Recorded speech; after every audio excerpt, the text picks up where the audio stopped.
Yo. I am the music god. This is the Noize Report. You know what we do here? We laugh, we have fun, we interview cool and interesting people, or pretty much anyone that is willing to be a victim of my random stupidity. This this I'm a week, big fan of it. yeah. This week, you heard him before on the podcast when it was the audio for him. Now you actually get to see him. This is Mr. Dominick Muzio.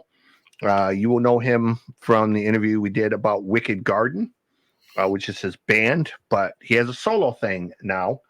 And we're going to chat about that and all kinds of other random shit that may or may not come up. So with that said, how are you today? I'm good, man. Doing really good. How you been? I am alive, man. And, you know, that's about 90% of the battle, I think, these days. So, hey, my grandfather used to always say, if you wake up in the morning and you don't see dirt, then get out of bed.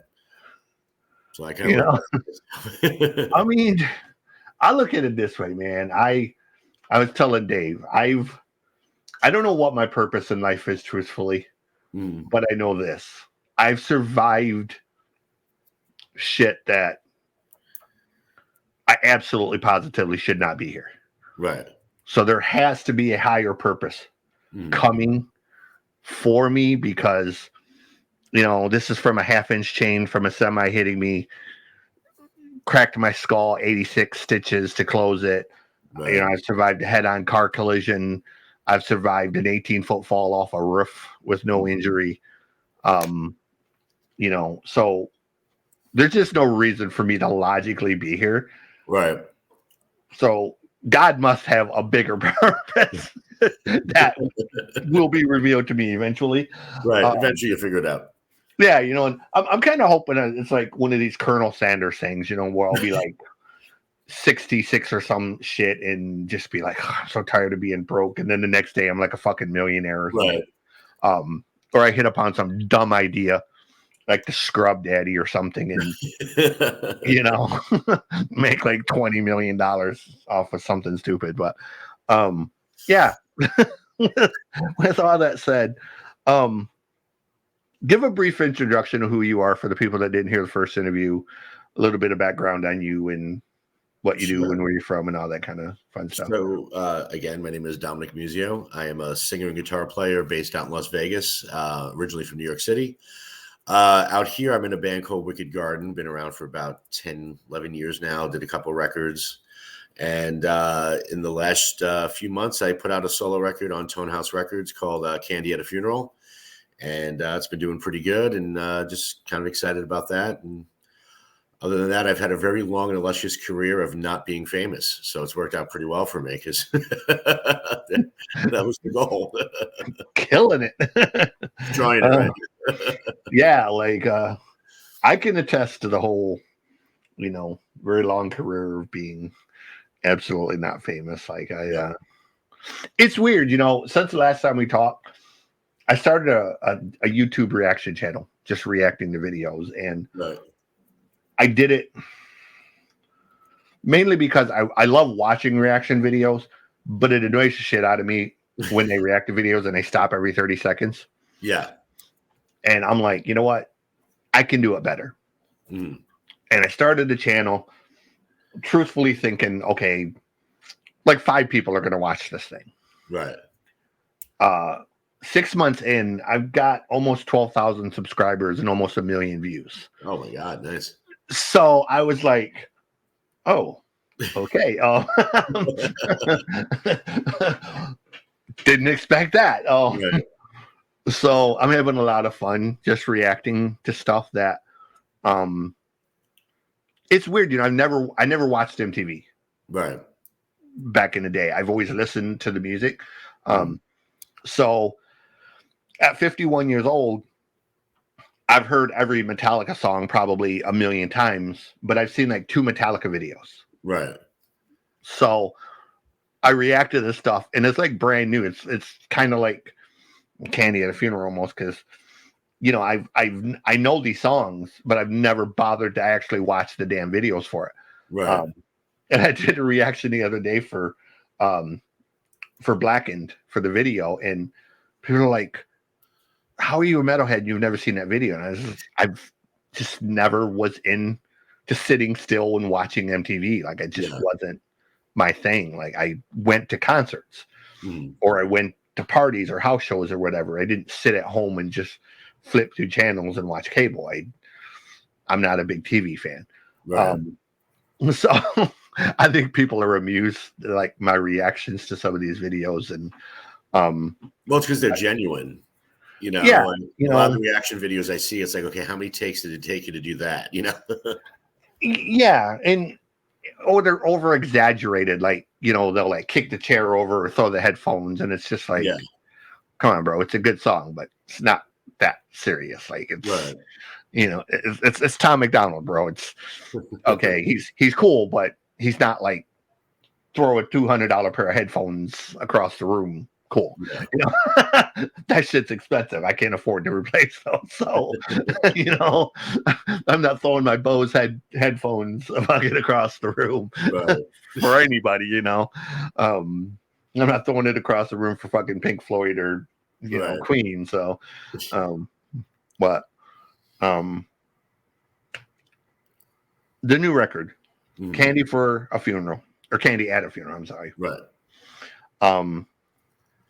First thing I want to talk about, let's run down the songs a little bit.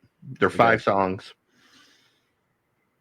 I heard the first one, and I just immediately kind of thought, okay, this is like if The Cure and the Foo Fighters jammed. It's got that quirky guitar line of like The Cure. Yeah. But it's got like the rhythm section in that of like Dave Grohl and the Foo Fighters.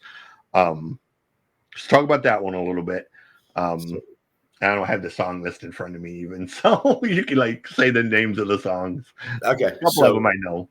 The first one, A Special Thing, is the one that you're talking about. Yeah. So that's funny. That's the oldest song on the record. I wrote that song when I was 18. So that song's about 30 years old. But originally it was written acoustically. So, actually, most of the songs on that record were written acoustically.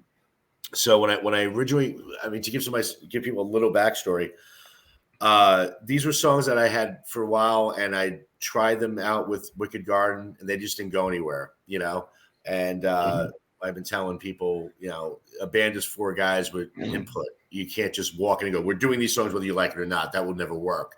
So, it wasn't they didn't like them, they just weren't fitting very well. So I went to my producer, Jason Constantine's house, and I just wanted to demo them on acoustic just so I kind of had them. And he has this label, Tone House Records, with Jeff Duncan from Armored Saint. And they were like, hey, we want to put it out. And I was like, okay. So I thought I was going to put out an acoustic EP. And then Jason was like, no, we're doing full band. We're going to, do it ourselves. So we demoed it out, and then I brought in a drummer, Ron Huddy, to do the drums, but me and Jason played all the other instruments. And when we were doing this, Jason came up with that quirky guitar line because the song was written acoustically. It was just basically straight 4/4 chords. There was no riff to the song. He came up with that loopy do do do do do, and I even said to him the same thing, like, "Wow, that sounds like The Cure." And what most people don't know about me is that I fucking love The Cure. And so does Constantine. So we kind of went with that vibe. And, when we added the live drums to it, it gave it a little bit more of a heaviness. And I had to, the funny thing about that song is when it was all said and done, when we recorded it the first time, the demo, the song was 1 minute and 38 seconds long. And he's like, you got to go fucking write some more. And I'm like, but it's 3 verses. He's like, yeah, it's 3 short verses. So I had to go back and I had to add some lyrics to it. And then we repeated the chorus a couple of times and, threw in the solo, and that, stretched it out. And it's a completely different song, but it's like the feeling is still there from when I wrote it 30 years ago. It's just we found a different way to interpret it, which was really, I was very happy with it. I could, like, when I played it for like my wife, she was like, "That's you?" I'm like, "Yeah, isn't that weird?" I was like, didn't see that one coming, So it turned out really well. Yeah, it's weird how timeless The Cure really is, because I see like you having that influence, but even the younger, like Youngblood on the new Youngblood CD, one of his songs, he literally sampled trees, the beat of trees, and then added completely new lyrics to it. Right. And him being so reverent with the music that he loves, took the song to Robert Smith and said, "Hey, I know I got clearance to do this, but I want your approval of it before I release it." And Robert heard it and loved what he did with it and said, "Absolutely, go with it." And to see even younger stars like Youngblood using The Cure and having that influences, it really proves that for a band that never had commercial appeal, I think, in the sense that they didn't really have radio singles or huge MTV hits or shit like that, other than Friday I'm in Love. They've kind of transcended, time and whatnot. And I think that's awesome that you see bands like Depeche Mode and The Cure and Nitzer Ebb kind of be in the consciousness of younger fans. I love that because it just shows you the power that these bands have. I mean, like, if you think about it, if you were trying to describe The Cure to someone who never heard them, there's no way to describe them. Yeah, they sound like The Cure. That's it. Like, there's no. Really the only way I could describe them is just quirky, right? But like, if you were trying to give them like for instance, if you said to somebody, describe Greta Van Fleet, you would immediately go, it sounds like Led Zeppelin, right? Describe Avenged Sevenfold. It's like old Metallica mixed with Iron Maiden. Yeah. Oh, okay. What does The Cure sound like? Fuck, they sound like The Cure. Like nobody sounds like them. And never have before, and probably won't since. Yeah. And that's lost. I've heard bands that sound like The Cure, but I don't know anybody who sounded like The Cure before The Cure. Yeah, exactly. It's just completely created its own monster, which is fantastic.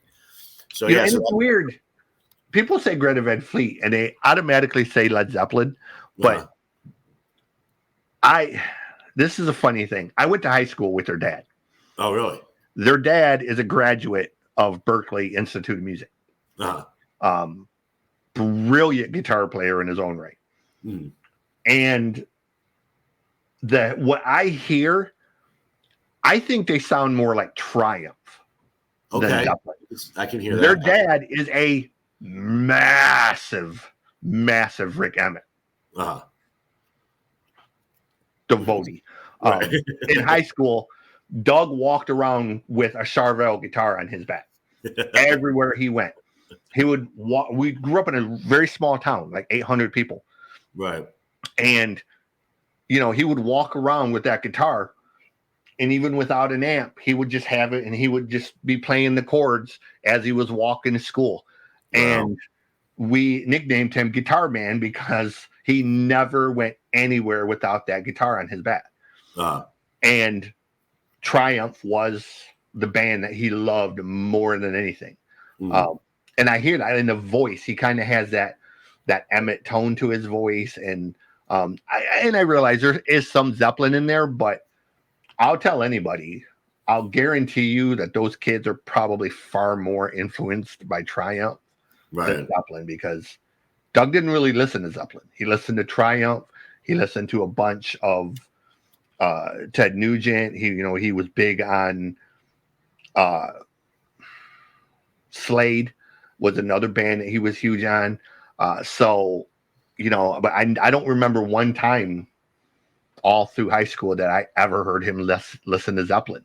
And we played pool in their basement. They had the pool basement with the pool table and the video games and shit. So we hung out there all the time. And I don't ever remember listening to Zeppelin, but Triumph was on constantly. Like that's the number one thing I remember about that basement, is that's where I learned who Triumph was. Cause it just, but yeah. And again, that's another band that, I hear that sort of influence in a lot of things, and it's awesome. Yeah. The second song, Pretty Broken for a Pisces. Yeah. So that's talk about that title, because that title is so cool. It's so unique. Like, it's really just you know, I've never heard anything that's kind of as cool as that. Like pretty Thank broken you. for a Pisces, you know. So it's funny because I'm a big fan of puns. Okay, Right. I'm a big fan of wordplay. Okay. It's been interpreted as the person is broken because they were Pisces, because Pisces are fucked up. I know nothing about astrology. All right, my wife's into that shit. I have no idea what she's talking about half the time. The song is about a Pisces. So what I'm saying is you're pretty broken, and in case you don't know if I'm singing about you, I fucking am, because it's for a Pisces. You're the Pisces, basically. And Right. that person that the song was written about, like I said, I've said in interviews, if they haven't figured out it's about them yet, they'll figure out eventually. So, you know, and it's not a very happy song. It's a pretty angry song about being used and being manipulated, and you know, putting trust and feelings in people that you kind of felt a certain way, and it turns out you were completely wrong. So there's a little self-hating in that song a little bit too, but the majority, it's basically two songs in one, and it was written that way. I mean, there's a very big juxtaposition between the verses and chorus, and then that coda at the end, and that was done kind of unintentionally. There were two songs I smashed together just because I thought they fit well. I drove my producer crazy because they're in like 4 different keys, you know. But yeah, he's like, "What the fuck are you doing? Like, do you know nothing about theory?" I'm like, "Yeah, you're right. I know nothing about theory. I got that this should go together." But it's a pretty angry song, and it's pretty hurtful, and I like to use lyrics. It's probably the most straightforward lyrics I've written, and I don't like to do that. Like I said, because I like wordplay. But if you read the lyrics, you know exactly what I'm talking about. There's no innuendo there. It's like, yeah, I'm fucking pissing you're a piece of shit, basically. Yeah, like when I heard it, it almost sort of reminded me of like Sex Type Thing from Stone Temple. Yeah, a little bit. It's kind of got that vibe, or that I don't know if I want to use the word sassiness, but it's kind of got that it's kind of got that tone, that it's got that attitude to it. Yeah, that's the word I'm looking for. And I have to say, for me, I would have to use Leo, because I'll guarantee you every person I've ever had in my life that is a shit show. Both of my ex-wives, multiple girlfriends, my father, my uncle. If there's a person in my life that I've ever had a fight with, that I've had to go through bullshit with, it's a Leo. Every single time. You know, and even my oldest son, he's a Leo. And his girlfriend told me the one day, she's like, "Well, your son's a Leo." My son gets a lot of goddamn leeway because he's my son. Like, trust me, if he wasn't my son, I would have punched him in the face multiple times, you know. Like, me and Dakota's gone nose to nose a few times over shit. And he knows, and he laughs about it, you know, but it's just that one sign of the zodiac that. Right. See, like I said, I know nothing about it.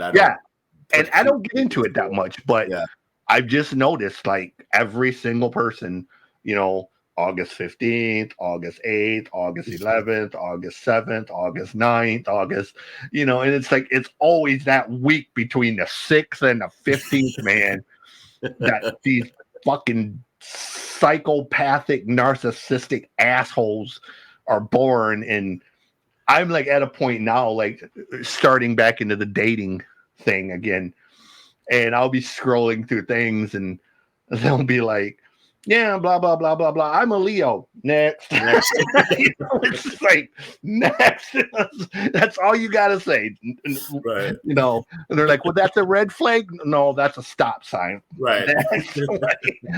I don't need to know anything else about you. Next. Next, yeah. Yeah. So, the third song. Edge of Nowhere. Edge of Nowhere. Yeah. Another song written when I was about 19 or 20, actually. Yeah, that makes sense. Yeah, it was a long time. That was a hard song to write. That was I had a friend that committed suicide, and I wrote that about her pretty much like a week afterwards. And it's just about, you know, knowing that somebody that you care for is in trouble and you just can't do anything to fix it, you know? Being in the edge of nowhere just means like, well, I don't know what to do. And whether they're still there or they had gone at that point, you're still in the same spot, you know? So people that, not to get really philosophical, but people that commit suicide, the problem is that they leave behind people who are just as confused as they were before. Yeah. So, as far as sonically goes, that song stayed pretty close to how it was written. Jason added, we added a couple of, we electrified it. It was another acoustic song. So we kind of electrified, and Jason made it more staccato to be in that like Queens of the Stone Age type sound. But other than that, we kept it pretty much the same. Probably my favorite lyrics I've ever written, even though it's such a dark subject matter. Again, the wordplay is there. There's a lot of metaphors in there. And what's really cool is people that have heard that song, they've come up to me or they message me saying, what does this line mean? Does this line mean this? And it's kind of like, I don't mind those questions. And I know like a lot of musicians like to be really coy about that. Well, it means whatever you think it means. That's not always the truth. Like sometimes there is a meaning. Sometimes you just got to find a better way to say things, So like I said, I love metaphors, and I think that worked out well. But it's one of my favorite songs on the record. It might be my favorite, just because of the how the lyrics flowed out. I love the production that Jason did. I love the way the choruses came out with the harmonies and everything. So I'm really proud of that one. Yeah, I had to go back because not sure why. But when I heard that song, my brain instantly was like, okay, this reminds me of an early Soul Asylum song. And I couldn't remember which one. And I had to go back through like all the early Soul Asylum stuff. And I was like, I know it's one of these. There's a certain guitar riff in there that just, I don't know why it did, but it just was like, I remember this being on like the Soul Asylum Clam Dip record or something similar. Wow, that's going way back. Yeah. And I was like, and then I found it and was like, okay, it's not the same, but it's similar, Right. And I don't know why it triggered that song in my head, because again, it's a very early Soul Asylum record that most people don't remember or even know exists. Right.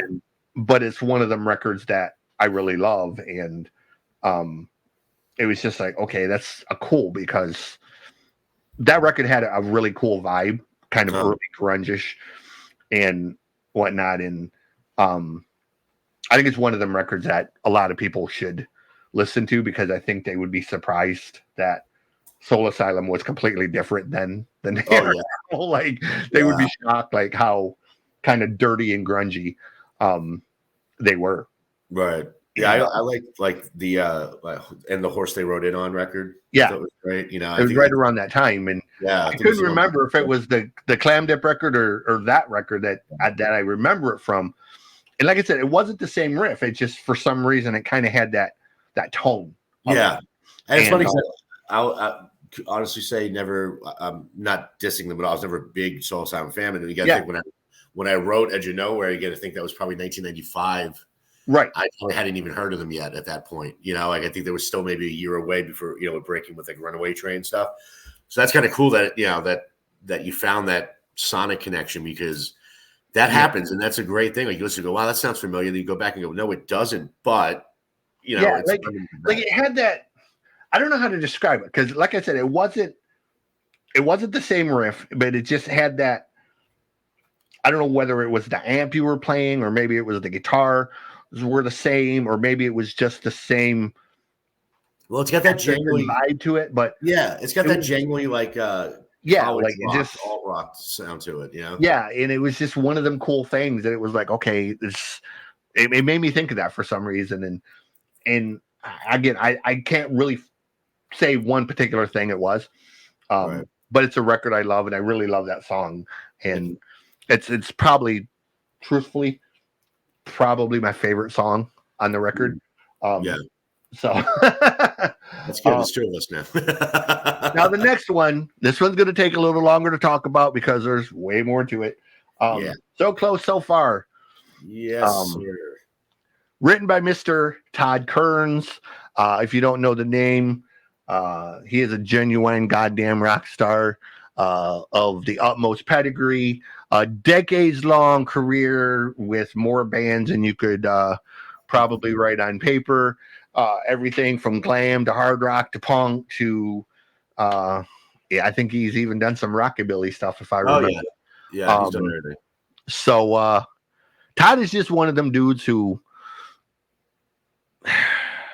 Todd is one of those dudes who plays music just because it's music. I don't think it's about the money. I don't think it's about the lifestyle. It's just I don't think Todd would know what to do with himself if he didn't play music. Oh, you know, like, I can swear and attest to that firsthand. He wouldn't know what to do. He admits it. He don't know to himself. Yeah. Like I can always tell when he's bored because like we start texting each other like 3 o'clock in the afternoon, like stupid cat pictures and stuff. So you can tell he's losing his mind. You know, and it's funny because he's also the first person to, and I don't want to say complain. He doesn't complain, but he'll say like, oh, you know, like I was talking to him last night, and he's like, yeah, you know, he just came back from Canada. He's got a couple of shows in Vegas, and he's got to go out to LA for a little bit. Then from LA, he's got to go to Memphis and stuff like that. And he's like, oh, I don't know what to do. I'm exhausted. And then the day he comes home, he starts itching to do something else. Yeah, like he's home for like an hour and a half. And he's like, oh, I'm going fucking crazy. I'm like, you just walk through the door, you know. But yeah, so that's so close so far. That's Todd's song. Todd's fucking musical, just genius. I don't know, like everything the guy does sounds amazing, and you know, I thought that before we were friends. You know, I knew of Todd from back in the 90s when he was in Age of Electric. So when I moved out to Las Vegas in the late 2000s and I found out that he was out here, I became a fan all over again, following him around, you know, when he was doing like Sin City Sinners and his own solo work. And then we, you know, got connected in like 2000, I would say 15 now. So it's about 7 years I've known him.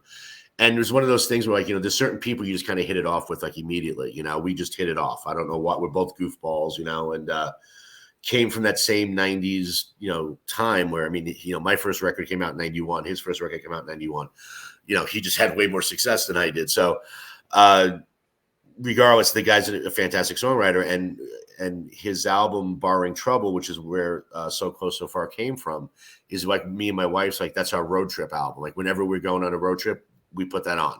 It's, you know, there's 9 or 10 acoustic songs of just brilliance, you know, and that song always just resonated with, you know, me and her. So I started playing it acoustically at you know, some solo shows that I did. And then when I was doing this record, I told Jason, I said, I think I want to try, you know, give this song a shot. And he looked at me like I had 4 fucking heads. he basically looked at me and went, you know, you can't sing like that. I'm like, yeah, I know I can't sing like that, you know. But I just envisioned it as, you know, instead of being like Todd's song is an acoustic song, it's just him and the guitar, there's nothing else. I envisioned it with a whole band with that 90s kind of grunge feel that we both came from. Every time I heard it, I was like, I can just picture how we should do this, you know? So I called Todd up, and kind of the same, you know, not to equate myself with Robert Smith and the Youngblood, but I did call him up, and even though I could do it, I just had to buy the license. I asked his permission, like, you know, can I do this? And he was so supportive. He was like, yeah, absolutely. And I even told him, I said, look, if when I'm done, you don't like it, I won't release it. Like, you just tell me it sucks and I'll bury it, you know? Right. And, you know, we did it. We made our changes. We rearranged a little bit. We dropped the tuning on it a little bit. And then, you know, when he heard it, he was like, dude, like, that's fucking fantastic. He's like, that's exactly how I always wanted to do the song. Now, could he be lying to me? Possibly, because he is my friend. However, I don't think so. I think he thoroughly enjoys it, which is really cool. And yeah, it's a lot of fun. It's fun to play live, and it's fun. You know, I've had people come up to me, like, you know, thinking that like I did the song just to try to like ride his coattails. And I've always said, no, like, I'm a fan of music. That's a great song. I wrote a great song. And if it was anybody else who wrote it, I would have covered it too, because that's how much I like it, you know? Yeah. You know, so yeah, it's great. The video was fun to shoot. You know, and me and my wife kind of put that together in our bedroom, and then in, you know, the recording studio with my band. And yeah, it was good. And I mean, it's being streamed at this point in 100 countries right now. Nice. I mean, it's like I've done quite a few, you know, songs with like Wicked Garden that's done well worldwide. We never had a song get into 100 countries. You know, it's all like every day it's just generating thousands of streams, which is awesome. And then I know it got picked up on some radio stations in the States and in South America. So it's doing well. And, you know, all the money has to go to Todd. So fuck that guy. Yeah, I made a joke at one point in an interview.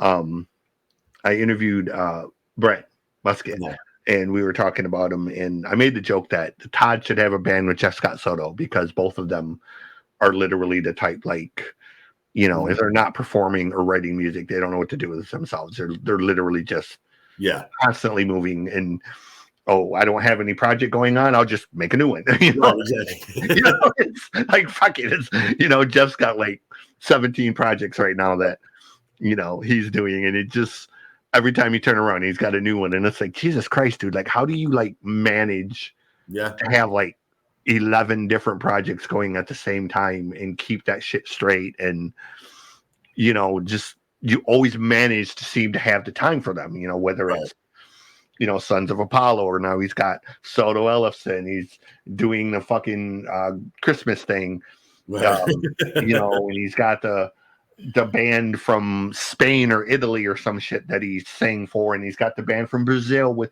BJ Zampa, and it's like, Jesus Christ, dude! Like, you literally, then you're putting out solo records, and then and it's like, dude, like, you know, and Todd's kind of the same way. Like, he's just constantly moving, and it's like, that's crazy. Like, I don't have that kind of energy. You know, it's not.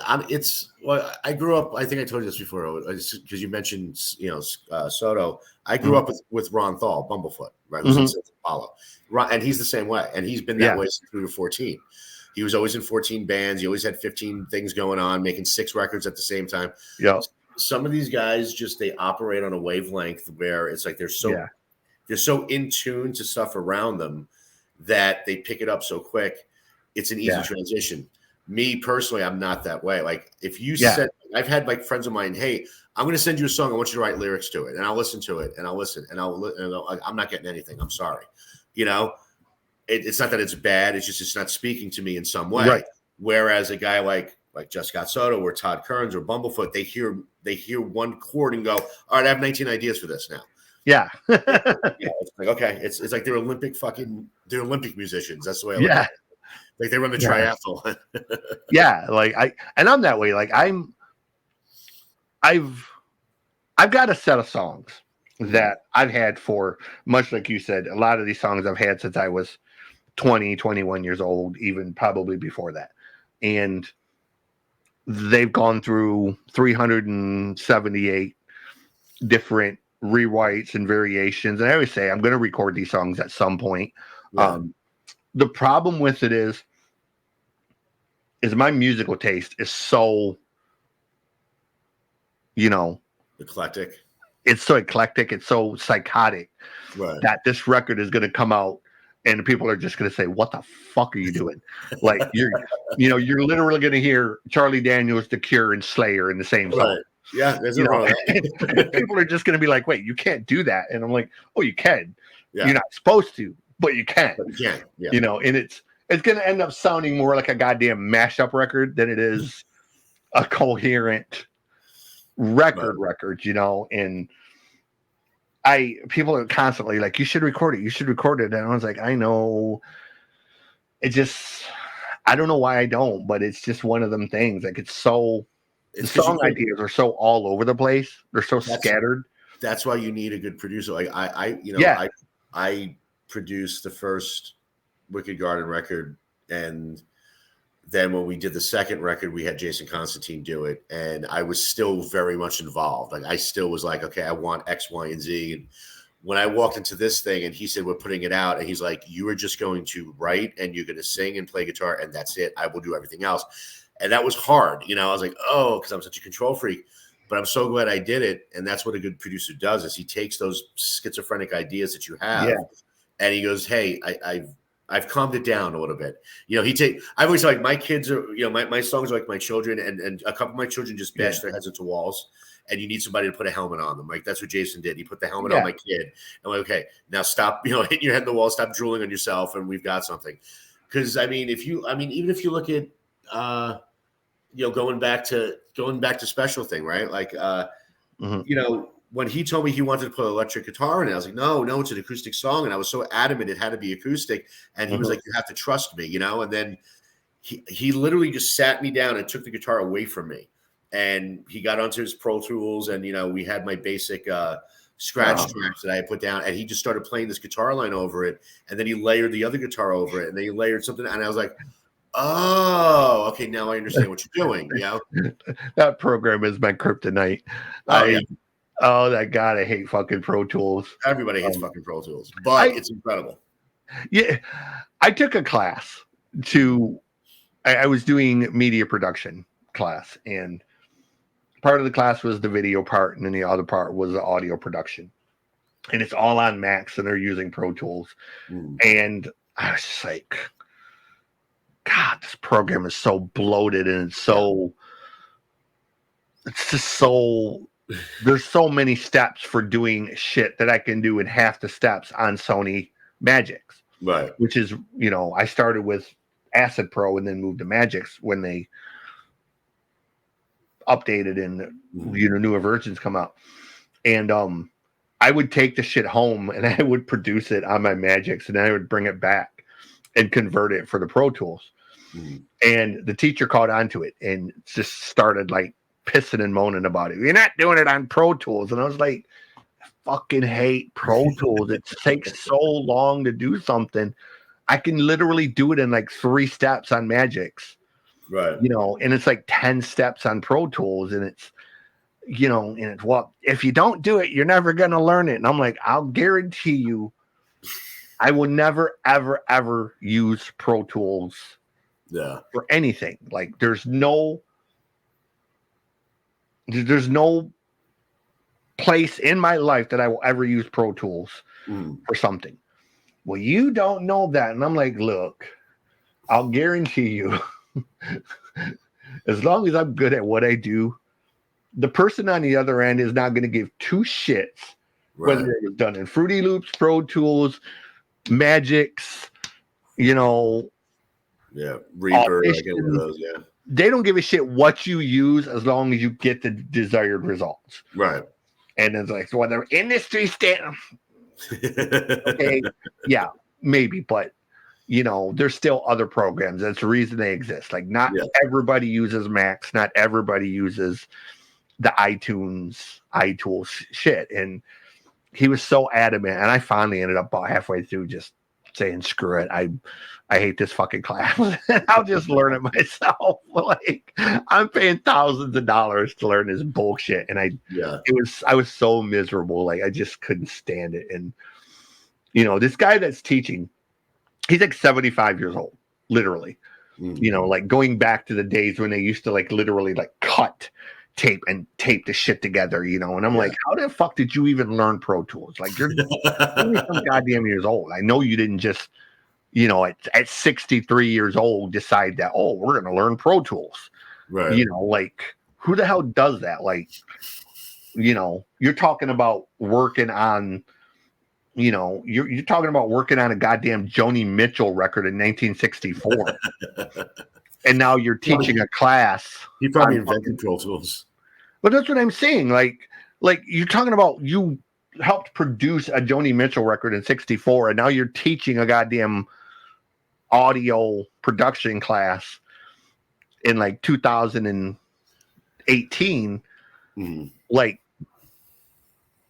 what the fuck? Like, the video for this, you did a video, man, and it is a badass video, man. Like, it is the whole concept of the black and white with the color, the retro aspect, kind of old school VCR type of overlay onto the TV. And it has a very, I guess, for a modern context, it has a very Stranger Things type of vibe to it without really being anything related to horror or sci-fi or any of that thing. But it just has that very awesome retro vibe to it. A lot of that came by, some of it was planned. A lot of it came by accident. So what happened was, there's no budget for videos, right? It's like, Jason did the first video, special thing. We did that, in his house, and then in Sharice's house, who played my girlfriend in that video. And then for this one, it was like, there was no budget and no time. It was like, he wanted to do a lyric video. And I, like, just to be straightforward, I'm not a fan of lyric videos. Like, I just think that a lyric video to me is just kind of like lazy, So I said, let me shoot some footage. My wife's a photographer. My son is an editor. Let Nice. me, like my son and my wife, between the three of us, we've directed all the Wicked Garden videos, right? Nice. And my son's edited all of them. So, I had the concept, went into my bedroom, filmed me lip syncing for a few hours, and the next day had a rehearsal with my band, and we just took 2 hours just to mime the song a million fucking times, and then edit it all together.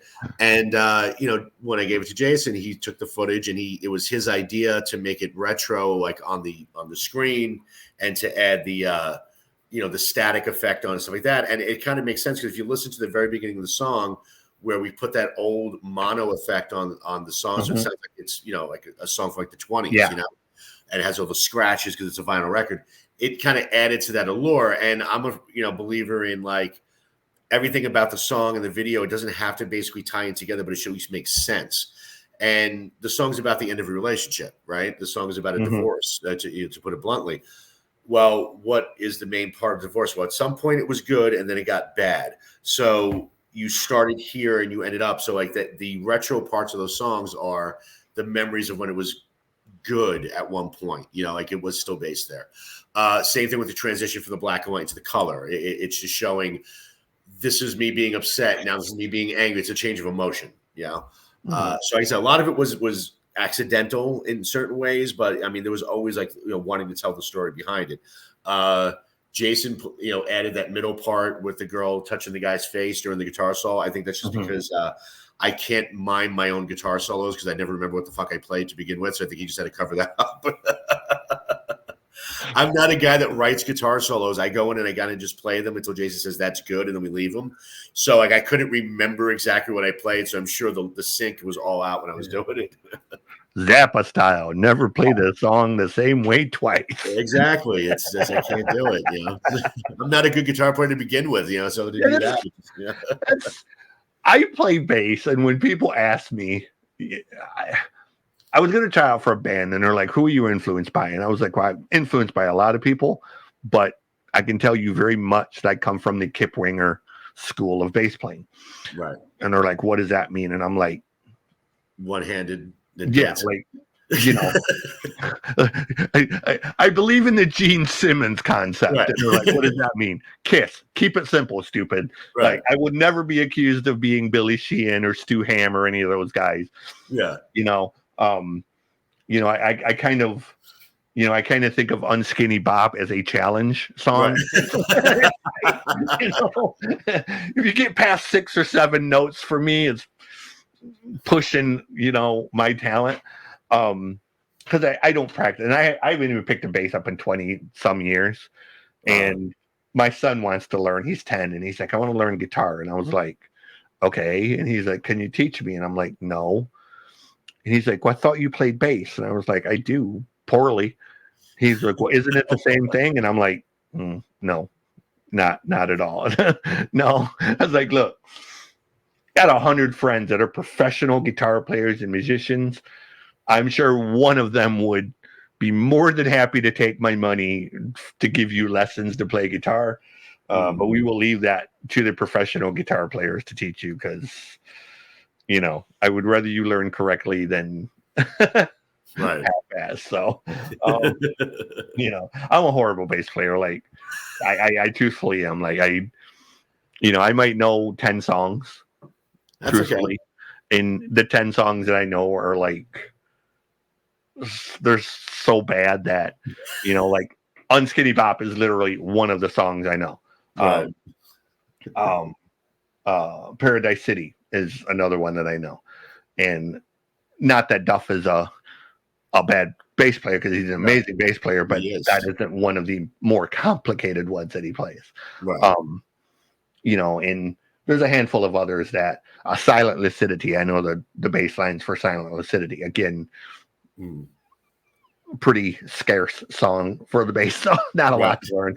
I'm not over here studying Sons of Apollo or anything. Yeah. But the last song, My Mother, My Heart, ended up being, I guess, the one song on the record that was acoustic and kind of stayed that way. And a very cool song, very Thank you. mellow in tone, very cool change of pace at the end, and you know, kind of tell us about that one. It's the only song, not the only song. I'm sorry. Let me try that again. It's the song on the record that stayed pretty much exactly how it was written. There was nothing added to it, really. There was nothing changed except for that bridge part, which I wrote after I'd already cut the demo. It was always going to be an acoustic song. There was never any doubt about that. It's a song. It's dedicated to my parents, not necessarily about them. It's just that, like I've said, the song's about regretting decisions made with all the best intentions. You know, it's like you always wanted to do the right thing, but the way you went about it was just all wrong. You know, my parents have been 100% supportive of me throughout everything. I mean, my whole life, music and relationships and all that stuff.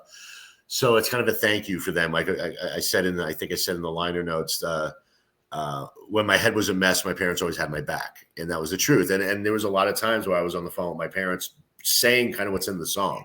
You know, I don't know what to do. My heart's broken, you know, that type of stuff. Yeah.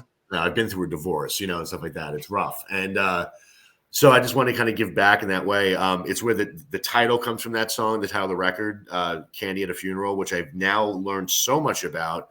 And when I wrote it, I just thought it was a quirky little line. Like, again, like I love puns, you know.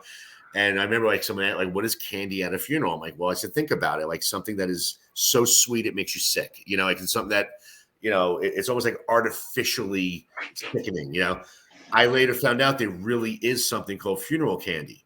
And nice. Yeah. And it's used in Australia and also some Asian countries. And it's given to kids at funerals to kind of, you know, calm them down because, you know, they're obviously dealing with a stressful situation. So I'm like, wow, that's actually beautiful now that you think about it. So I would thought of it in one way, and it turns out that it exists in a completely different way. So it just opened everything up. So I was like, yeah, that's going to be the title for the record.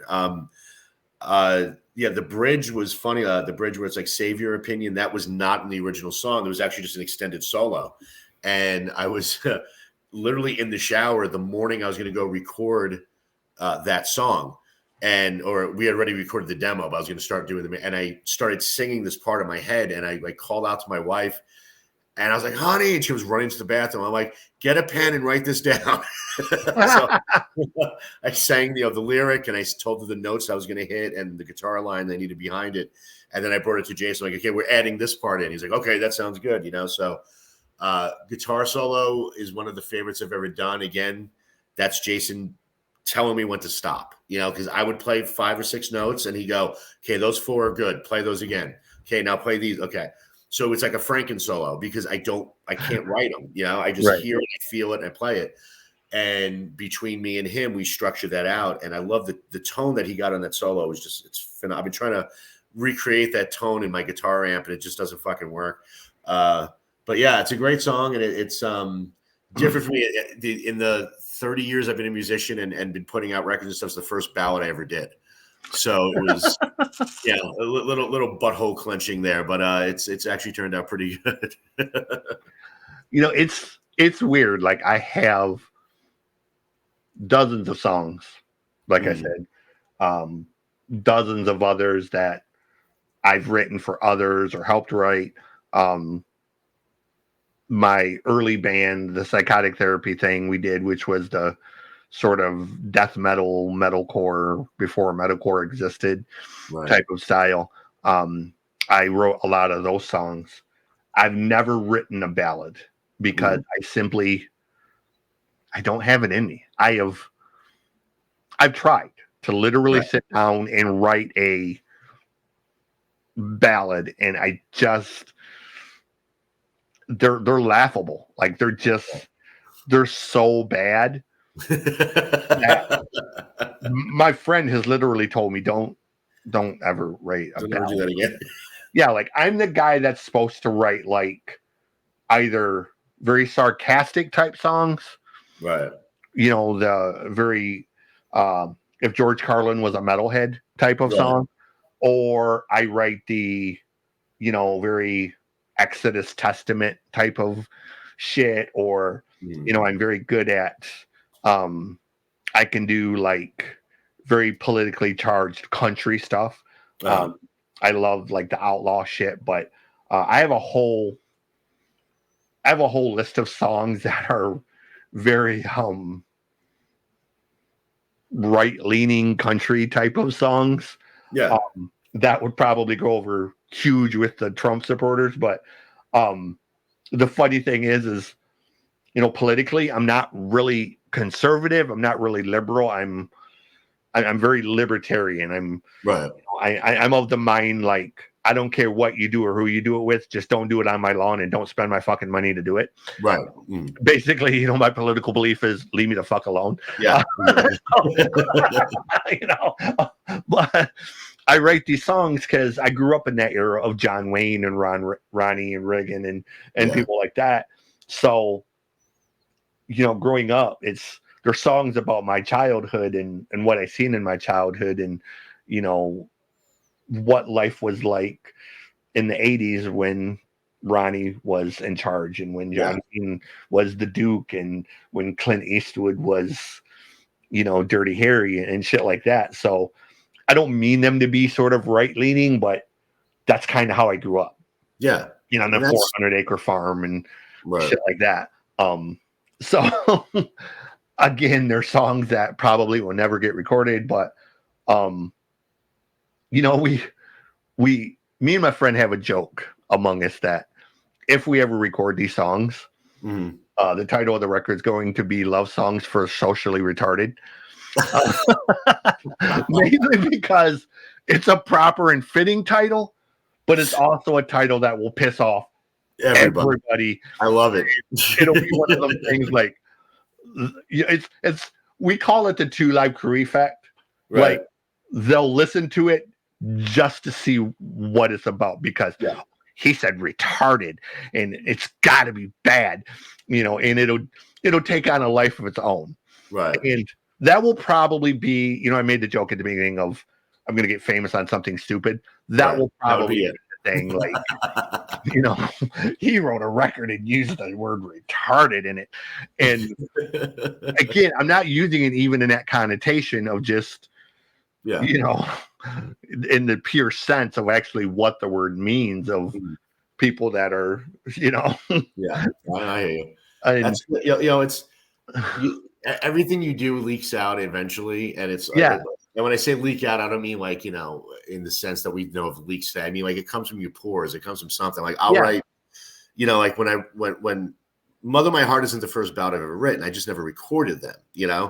So it's a big shock to people that have heard it and they're like, wow, I didn't know I had it in you. I'm like, well, you had it in you. I'm like, well, I did. I just never decided to share that, and writing a lot of the songs on this record where they're like, oh, I didn't know you liked The Cure. I didn't know you liked it. Well, yeah, it was going to come out eventually. I just had to find the right, way to do it. And I think that's the biggest mistake that a lot of songwriters make is they try to constrict themselves. It's like, look, if you're going to write and a fucking rap song comes out, then write a fucking rap song. The thing is you don't have to release it. It's like, because it may be shit. I think the biggest mistake that they make is that, well, I wrote a rap song because I felt like I had to. So now I got to share it with the world. Well, no, not so much. Because if it's not good, then don't do it, and not to say there's anything wrong with rap. I fucking love rap, but it's just like that's the thing. We censor ourselves way too much. And then we go, well, now that I've birthed this thing, let me throw it out there and see what happens. Well, you know what? There's got to be some decorum to it. There's plenty of songs I've written that will never see the light of day because I'm like, well, they're just not that good, and it's like, I can at least admit they're not that good, so there's nothing wrong with that at all. But I would definitely buy an album called Love Songs for the Socially Retarded. I can tell you that right now. It's like, I guess people have to understand. I'm a former truck driver. I'm the son of a truck driver. I grew up in the front seat of a Peterbilt. Born and raised on a 400-acre farm in the middle of nowhere, with a grandfather who listened to Fair and Young and Hank Snow and Hank Sr., dad who listened to Bob Seger in Boston and Southern rock, a stepmother who listened to Motown, and then the 80s come along and I got shipped to California with my real mom right at the time that Quiet Riot and Keel and all of those bands started exploding, and she lived 3 blocks off of Sunset Strip. So I was 14 wandering around Sunset Strip during the days that, the very early ages of Crew and Shark Island and LA Hollywood Rose and those bands, you know. So I got that, and then I came home and punk rock kind of took off. Hardcore punk, and my cousin got me into Naked Ray Gun and the Dirty Rotten Imbeciles and Great Bodily Harm. So I had that influence, and then I went to college, and my roommate was into The Cure and Depeche Mode and Nitzer Ebb. So that leaked in. So I'm really just walking, you know, encyclopedia of stupid music knowledge and love of music.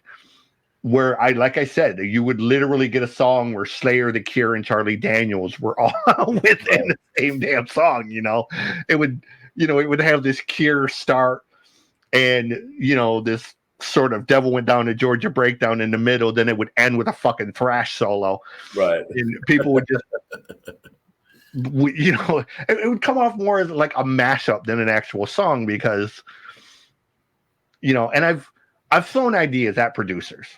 Right. And that, I think that's the biggest thing that stopped me is I've never found a producer who had the musical knowledge to pull off what I want to do, or one who would say, okay, no, you can't do that. Like, you know, I've had producers, I can make anything work. No. A real producer wouldn't say that. That's the way I look at it. But I'm saying, but you probably shouldn't. Right. You know, like, look, I don't want to hear Lizzo perform Stone Temple Pilots any more than I want to hear Slayer perform Johnny Cash. Right. There's just some things that shouldn't work, or you shouldn't even be attempted, you know, and I'm okay with that because, again, like you said, decorum dictates that, you know, the sound of silence, right, and the version that Nevermore did, which was just an all-out blast beat, death metal version, was horrid. Right. Okay, I'm okay with Disturbed's version because it was kind of in line with what the song was. Yeah.